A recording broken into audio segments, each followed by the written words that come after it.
including my son James, were murdered by foreign terrorists, all of whom were in our country illegally. Several of them had been here for as long as 2 years, while without interference from law enforcement or civilians. And they could do this without interference, or without worry of interference by the police, because our country has stopped enforcing its immigration and border security laws. The question is, why did so many United States congressmen, senators, and presidents disregard America's security and keep our borders open? Because there are wealthy, power-hungry people on both the political left and the political right who profit from unguarded borders. Immigration is arguably the most significant issue confronting the United States today, and whether or not we deal with illegal immigration and how we ultimately come to deal with it will determine the future of the United States of America. But I gotta tell you, Nancy Pelosi went to Mexico City 3 years ago. And Nancy Pelosi, in the middle of Mexico City, and Mexico is the nation that sends more illegal aliens our way than any other country, and sends more narcotics across our borders than any other country, equated in Mexico City the actions of ICE agents arresting illegal aliens at Walmart with terrorists committing an act of terrorism. Today we have a president who says that we need to legalize immigrants. He may as well be offering to make water wet, because immigrants are legal, folks. I am the son of immigrants. Immigrants come here lawfully, they have a green card, they're on the path to citizenship, they can even bring their families here with them. How much more legal do we need to make immigrants? The president wants to make illegal aliens legal, and there's a world of difference between the two concepts. Make no mistake about that.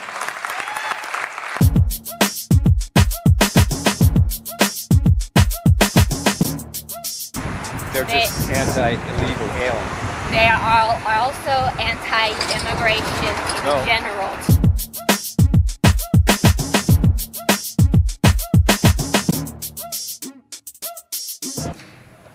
This is Carl.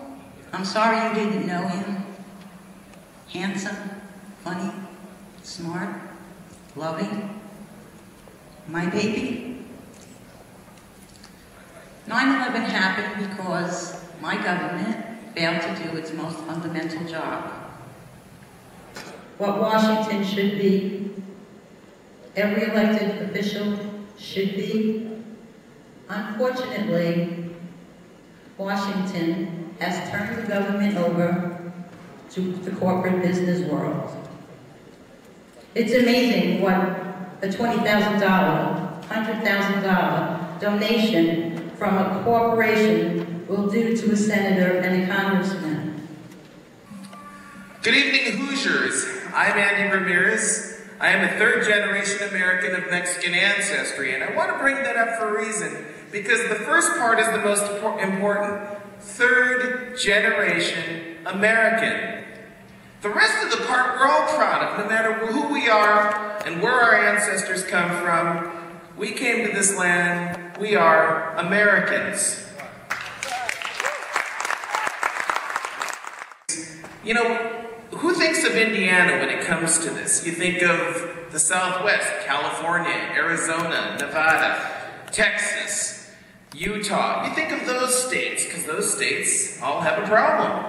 But what nobody knows, because you certainly won't hear this from the White House, you won't ever hear this from Michael Chertoff, or Julie Myers, the head of ICE, or David Aguilar, the head of the Border Patrol. The Great Lakes has a serious immigration problem.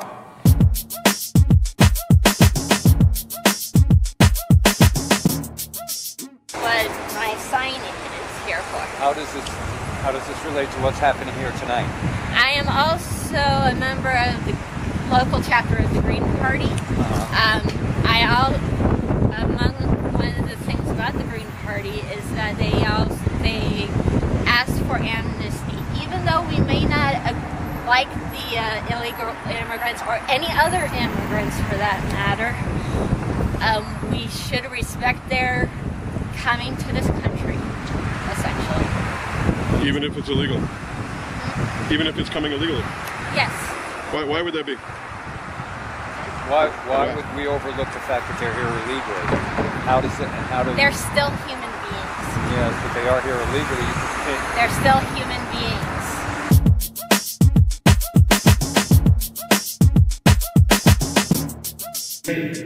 We're talking about Americans who can't get a living wage.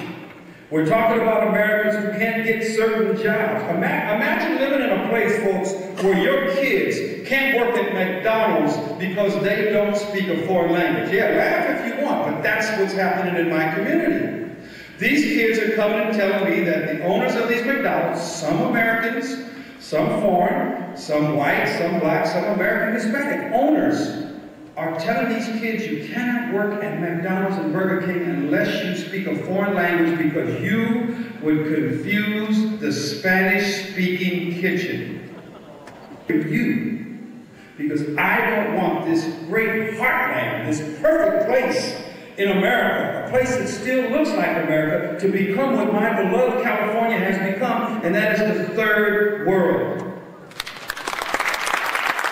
Imagine putting your kids in a school where your child is the only child, or maybe 2 or 3 children in a class of 50 that speaks English. Nancy Pelosi sucks!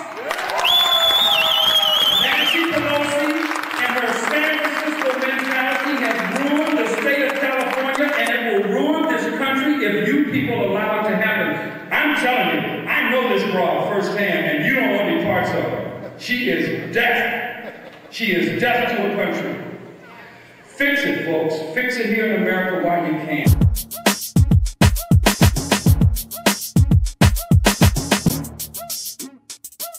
And of course, there lies in the people that are speaking at this event. Such we have gentlemen like Jim Gilchrist, who would not acknowledge that neo-Nazi organizations were involved in in either the Minutemen Project or with his campaigns in California. Which neo-Nazi organization do you know? Specifically the National Alliance. And what?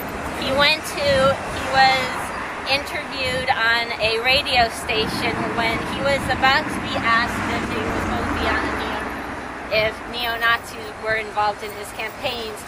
He hung up the phone, essentially. And that proved that he had neo-Nazi affiliations? He will not acknowledge that, so one could treat that as such.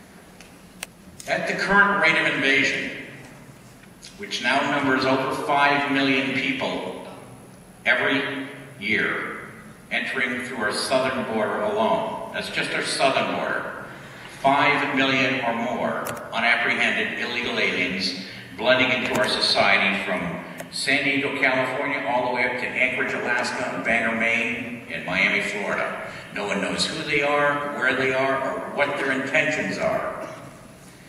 And at that current rate, by the year 2025, and listen up, listen very closely, by the year 2025, at the current rate of invasion, that increases 15 to 20% per year, there will be more illegal aliens occupying U.S. territory than there will be legal citizen voters. By the year 2030, you'll see the very first introduction into Congress to get English supplanted by Spanish as the primary language of this country. And it can very easily happen, and in my opinion, it will happen.